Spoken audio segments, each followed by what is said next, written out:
What if someone offered to pay you for your own good fortune? It sounds a little crazy, right? Well, today we're diving into a classic Buddhist story that feels just like a fairy tale, but trust me, it holds a really powerful lesson about what we choose to aim for in life. So let's just jump right into the heart of it. Imagine someone walks up to you and offers you cash. Not for a tough job, not for your time, but just to accept a blessing that's only going to benefit you. It sounds way too good to be true, but believe it or not, that's exactly where our story kicks off. Okay, so picture this. We're in the ancient Indian kingdom of Shravasti, and there's this very wealthy, very generous elder named Suda. One day he decides to make a public offer that was so unusual it probably made everyone in the city stop in their tracks. He put up an absolute fortune. We're talking 100,000 taels of gold. And his announcement was simple. I will give you a piece of this gold if you will just go and take refuge in the Buddha. I mean, think about that for a second. He was literally paying people to accept their own good luck. Now, hearing this offer was a young servant girl from Huda's own house. For someone in her position, this wasn't some deep philosophical question. It was a no-brainer. A wonderful opportunity. So she happily took the money, and with a totally sincere heart, she did exactly what he asked. And this is where the story gets really magical. Because the true reward for what she did wasn't the gold she got from Elder Exa. Nope. What happened to her after her life on Earth was over was something else entirely, something far more spectacular. The results were just astonishing. When her life as a servant finally came to an end, she wasn't reborn into another life of hardship. Instead, she woke up in a heavenly realm as a deva, a beautiful celestial being. And her inner light, her radiance, it shone more brightly than anyone else there. In fact, her radiance was so incredible that it caught the eye of the king of that heaven. He was completely blown away and came up to her, asking, "What amazing good deed did you do in your past life to deserve a reward this magnificent?" And her answer was so simple. She just told him that it was all because, in her last life, she had taken refuge in the Buddha, the most honored one in all the realms, the one who has the power to completely end all the suffering of life, death, and rebirth. But wait, her journey wasn't even over yet. She was so full of gratitude that she actually traveled from her new heavenly home back down to Earth just to thank the Buddha in person. He then taught her the deepest truths of the universe, and right there, upon hearing them, she became a saint, totally free from all suffering, forever. What an incredible outcome from one simple act.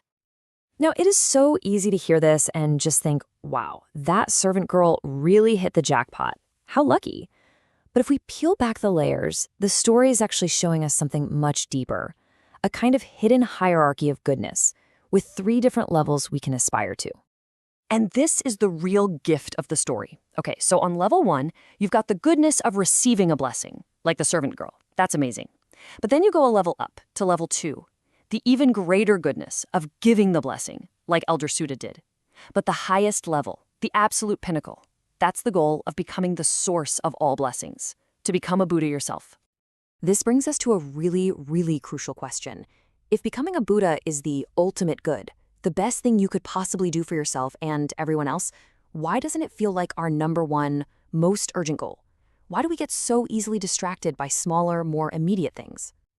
Well, to help us understand this very human struggle, this tension between short-term rewards and long-term goals, the story offers a really simple but brilliant modern analogy. You see, it all comes down to this idea called conditioning. Over our lives, we've become deeply, deeply familiar with wanting things we can get our hands on right now. Money, good food, comfort. They feel real, they feel urgent. But those higher spiritual goals, they can feel kind of distant and abstract, mainly because we're just not used to thinking about them. Okay, so check out this scenario. A university student bumps into an old classmate. Now, this classmate didn't go to university, but he's running a super successful beef noodle shop, and he's making fantastic money, like right now. So he offers the student a partnership. Hey, quit school, come work with me, and we'll get rich together. But the university student says no, and his reasoning is crystal clear. He's not saying the noodle shop is a bad thing, but he's worked so hard to get on a path that he believes has way more potential in the long run. He's seen a bigger picture. And that right there, that's the choice we all face, isn't it? The noodle shop is that path of immediate, easy-to-see rewards. The university is the path to enlightenment. Yeah, it's more demanding and the payoff seems further away, but the potential is just infinitely greater. The student chooses the university because he's expanded his vision of what's possible. So, how do we make that shift? How do we get our hearts to desire the university over the noodle shop? To want to be the source of blessings, not just receive them? Well, it all comes down to what we choose to see. The more we expose our minds to these higher possibilities, by listening to teachings, by really thinking about them, by conditioning ourselves to appreciate just how valuable they are, the more our vision expands.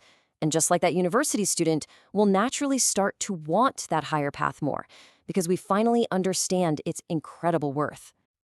So, to wrap this all up, what's the big takeaway from this incredible tale? A servant girl's simple act of faith launched her into an unimaginable reward. But the real lesson is that hierarchy it shows us, it's good to receive a blessing. It's even better to give one. But it's best to become the source of all blessings. In the end, what we aim for is only limited by what we can see. And that leaves us with one final thought to really chew on. We all have our own versions of the noodle shop and the university in our lives, these competing goals. So the real question is, from where you're standing right now, with the vision you have today, what is the highest, most meaningful path you can possibly imagine for yourself?